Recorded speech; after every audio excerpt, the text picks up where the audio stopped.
a indisponibilidade de bens na ação de improbidade, vídeo número 3 da série. Esse tema é importantíssimo, porque é aquela decisão, é aquele momento que assusta o réu, alcança o patrimônio, dói no bolso, preocupa e tira o sono. Então, é importante entender essa figura, esse procedimento de indisponibilidade de bens na ação de improbidade.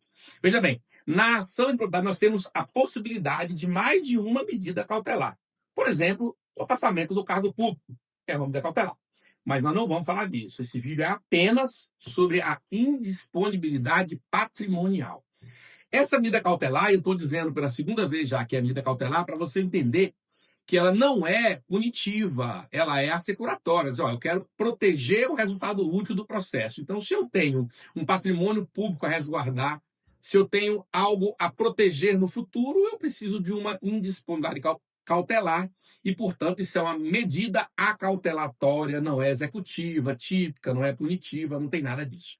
Então, veja, a grande mudança que a lei de improbidade trouxe nesse tema, a principal mudança, porque foram muitas, foi a separação ou o esclarecimento de que a indisponibilidade na improbidade, ela é efetivamente uma medida de urgência e não de evidência. Qual é a diferença disso? Tutela de evidência, ela pode ser concedida mesmo sem urgência. Quando afirmo que a indisponibilidade é uma tutela de urgência, quer dizer que tem que ter aquele perigo da demora. Aquela expressãozinha latina que eu odeio, vocês adoram, periculum in mora. Então, assim, tem que ter urgência, tem que ter perigo. Qual é o perigo? O perigo de desvio patrimonial. Perigo de ineficácia de uma condenação futura. Por isso que a tutela de urgência e não de evidência.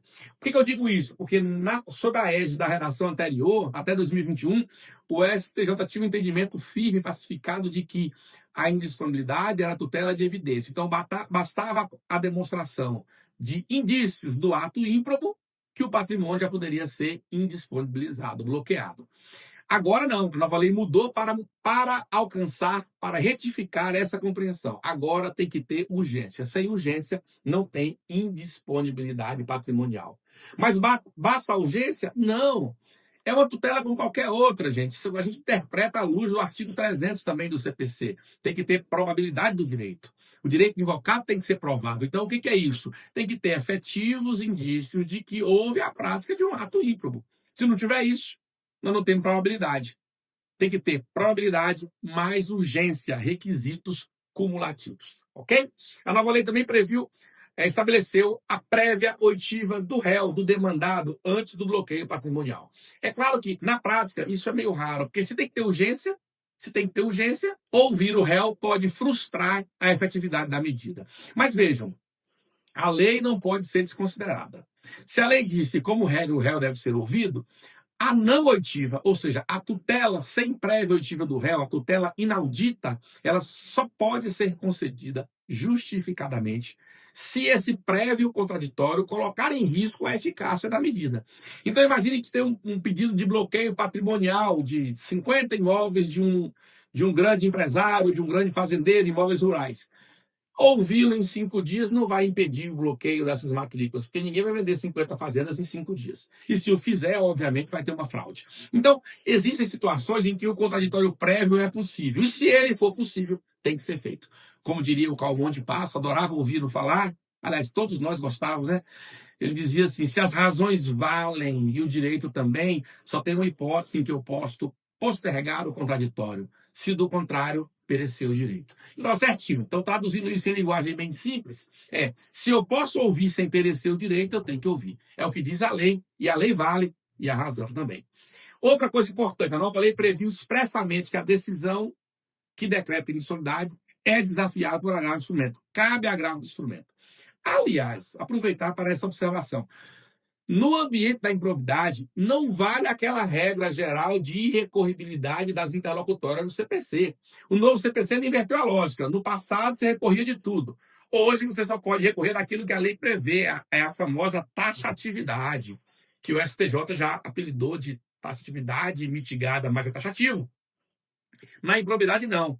Das decisões interlocutórias proferidas na improbidade, cabe agravo do instrumento. Mas há uma regra específica dizendo que a decisão que decreta a indisponibilidade é agravável, é desafiável por um agravo do instrumento. Claro que sim, porque ela pode causar um dano grave, enfim, ela tem que ser discutida, ela pode ser discutida no tribunal. Além disso, a nova lei trouxe alguns limites, alguns limites. Um exemplo clássico, antigamente, o entendimento do STJ, dos tribunais, é que você poderia decretar uma indisponibilidade de bens para alcançar, por exemplo, uma futura multa civil. O legislador entendeu que isso é exagerado. Falou assim, não, a multa civil não. Você pode dar uma disponibilidade de bens para recuperar um dano ao erário, um prejuízo ao erário, mas não para uma multa civil que é hipotética, é punitiva, não é ressarcitória, etc. E tal. Então, a nova lei, ela deu alguns limites para isso. Não pode haver disponibilidade para alcançar um valor provável ou possível de multa civil. A lei também veda para alcançar o acréscimo patrimonial. A jurisprudência vai ter que estar construindo e vai construir uma resposta para isso. Talvez não fique bem assim. Bem que família agora não pode mais ser objeto de indisponibilidade cautelar. Vejam, antes da nova lei, o STJ entendia que sim. Ele dizia o seguinte, olha, o bem de família não pode ser expropriado, discutido na execução, não pode ser tomado, num palavreado bem simples. O série de vídeo é uma série prática, pragmática. Eu não posso tomar o bem de família, mas eu posso disponibilizar, porque se ele é bem de família, a pessoa está morando, usando, pode continuar usando. A indisponibilidade não retira o uso, nem mesmo o fruto civil, nada. Então, o STJ entendeu que não havia dano, a priori, um dano grave, etc., não poderia haver a indisponibilidade de um bem, mesmo cientes todos de que ele não poderá amanhã ser expropriado, ser leiloado, ser tomado do devedor, se condenado ele for. Então, veja, se devedor for, né? Se ímprobo for, é um entendimento que eu sempre achei estranho, sempre discordei dele, enfim, mas a minha opinião também não importa. O fato é que a nova lei também proibiu isso. Proibiu penhora até 40 salários mínimos, penhora não, indisponibilidade, tudo aquilo. A lógica do legislador foi a seguinte, se não poderá ser penhorado e discutido e vendido e tomado amanhã, não pode ser indisponibilizado hoje. E você concorda com isso, Jamil? Claro que sim. Em gênero, número e grau. Se não poderá ser penhorado, não pode ser indisponibilizado. Eu acho que é isso meio óbvio, mas enfim. Volto a dizer que o que eu acho, né, não resolve os problemas do mundo. Um outro aspecto fundamental da indisponibilidade. A nova lei também vetou a solidariedade. O entendimento do STJ, mais uma vez, era assim, olha, entrei com essa probidade que eu tenho um dano erário de 1 milhão. Tem 3 réus.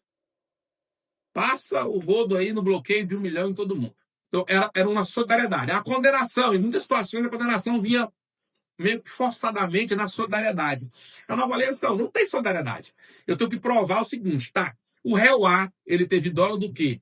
Ah, foi um contrato de 100 mil. O réu B foi o quê? Foi um contrato fraudulento, sei lá, viciado, golpista, sei lá, de 300 mil. Então, cada um responde. Eu por 100 e você por 300. Esse foi o desenho da lei. O STJ já interpretou isso, toda lei é assim, o legislador define ali os seus termos e a jurisprudência, e todos nós vamos atribuindo sentido, construindo conteúdos, né?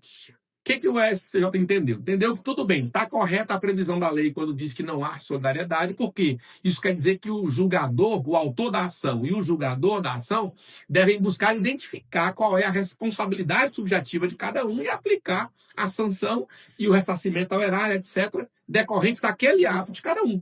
Isso vale também para a indisponibilidade de bens? Vale, se você puder a priori, logo a priori, ter essa informação. Então, o que se firmou de compreensão até aqui?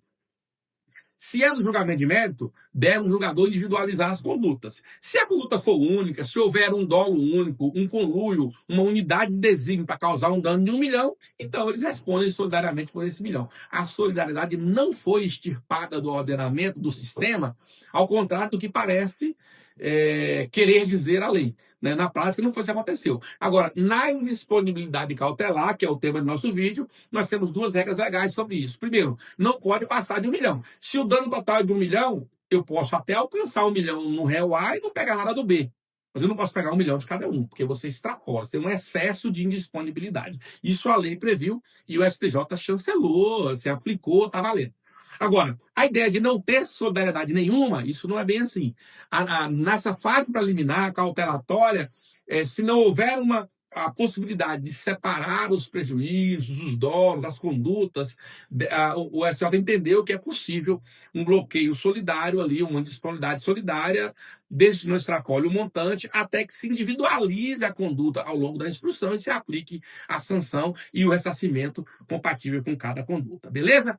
E, finalmente, uma última regra importante da nova lei, que foi trazida agora ao ambiente da improbidade, é a questão da proibição do bloqueio, da indisponibilidade de ativos financeiros. O uso lá do Cisvajude, né, antigo Bacenjude, o uso inicial. Ou seja, como é que funcionava? E, como eu sempre disse, fui juiz 13 anos, julguei improbidade por mais de 10 anos.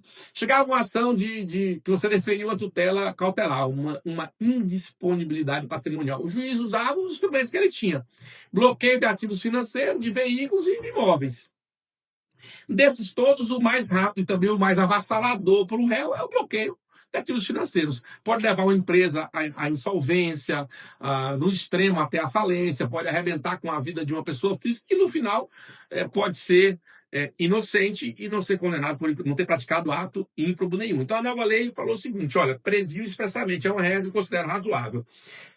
Vamos indisponibilizar o patrimônio, vamos pegar primeiro veículo, vamos pegar primeiro outros bens. A conta bancária, o dinheiro, o ativo financeiro, ele é o último, porque ele tem um potencial maior. Lembrem bem. Eu vou até falar disso e fazer uma analogia de novo com o direito penal. Nós temos um problema de entender o papel da cautelar. Cautelar não é punição, não é sanção, não é para perseguir ninguém. O Brasil caiu numa paranoia coletiva agora com esse negócio de monitoramento eletrônico, a famosa tornozeleira eletrônica.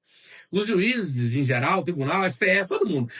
Vou soltar fulano, mas vou botar uma tornozeleira eletrônica. Meio que assim, olha, eu te solto, mas te dou uma lapada, meu amigo. Eu te solto, mas te dou uma vergonha. Então tem que ir pro clube com a tornozeleira, tem que ir pro restaurante. É uma forma, meio assim, de dar um castigo no cidadão, de forma absolutamente ilegal, ridícula, inconstitucional. Porque se é acautelatória, se é medida cautelar, se ela incide sobre inocentes, ela tem que ser absolutamente necessária e adequada ao fim que se pretende. Eu já vi casos aqui, todos nós vemos toda hora na televisão, aí o cara está respondendo por um crime no mercado financeiro. O cara botar nele a tornozeleira eletrônica. Tá, mas o crime de mercado financeiro ele pode praticar sentado na cadeira, na poltrona da mansão dele, do apartamento, da cobertura dele, no Leblon. Então, quer dizer, é uma medida que não tem pertinência, não é adequada para o risco que se quer acautelar. E aí, quando a gente começa a desconsiderar isso, e nós fazemos isso demais, o judiciário faz demais, a gente começa a esquecer da técnica, cair nesse oba-oba de senso comum teórico, e o jurista ele é ótimo para senso comum. O jurista, entre aspas, tá? Essa palavra é complexa. A gente começa, então, a trair os institutos, trair a técnica e produzir resultados esdrúxulos. Então, se um cidadão é demandado uma ação de improbidade e eu posso indisponibilizar uma fazenda dele que cobre de longe o valor discutido, isso basta. Eu não preciso bloquear as contas bancárias dele tudo para colocá-lo de plano numa situação extrema. Até porque, lembrem-se sempre, ele pode ser inocente, ele pode não ter praticado ato ímprobo nenhum. E eu lhes garanto, muitas e muitas vezes na minha vida, eu já fiz como juiz, eu me penitencio. Não fiz por abuso, mas você dava um liminar porque os elementos naquela situação te convenciam. Ao longo da instrução, você dizia, não aconteceu ato ímprobo nenhum. E aí o cidadão passou 1, 2, 3, 10 anos, às vezes, com um patrimônio bloqueado. Então, isso é uma coisa que tem que ser manejado com cuidado, com cautela. Toda tutela cautelar tem que ser vista com cuidado. Isso vale para a improbidade e vale para o direito penal. Então, essa modificação da lei, já para concluir, ela foi positiva. Então, assim, olha, nós temos que acautelar, mas vamos acautelar da maneira menos gravosa. E, olha, vejam um raciocínio comigo. Na execução de título judicial, há o princípio da menor onerosidade, ou seja, eu vou satisfazer o credor, mas da forma menos sofrida, menos onerosa, menos dolorosa para o devedor, porque a execução não é para puni-lo, não é para bater nele, não, é só para satisfazer o interesse creditício. Na improbidade é a mesma lógica. Se você não é condenado, você é inocente, você não tem nenhuma certificação judicial de culpa, então como é que eu vou te sacrificar? Eu vou acautelar o interesse público, patrimonial, da forma menos onerosa. E o legislador entendeu corretamente que é menos oneroso indisponibilizar um imóvel, um veículo, do que a conta bancária, né? A aplicação financeira. Então, essa é uma outra modificação. Então, pessoal, para concluir, a indisponibilidade de bens segue firme, segue sendo importante, precisa ser utilizada. Se você é advogado público, é promotor, tem que usar, tem que proteger o patrimônio público. Agora, não pode pretender usá-la como castigo. Não pode pretender usá-la fora das hipóteses legais. Sabe por quê? Porque o réu também tem direitos, ele também é cidadão. Para ele também vale a Constituição. E nós temos que parar com esse negócio de demonizar réu. Porque o réu, muitas e muitas vezes, é inocente. Não cometeu crime, não cometeu improbidade e acaba sendo demonizado ao longo do processo. Depois que é julgado em procedimento de pedido, ele sofre consequências drásticas, danosas. Eu acho que o legislador tentou amenizar e equilibrar esse sistema. Então, fique atento a isso. Siga nosso canal, curta, manda aí para os seus grupos de WhatsApp. Esse foi o terceiro vídeo da série. Ainda temos mais 8 vídeos, 9 vídeos pela frente, com os temas mais importantes, dos aspectos práticos da improbidade administrativa. Até a próxima.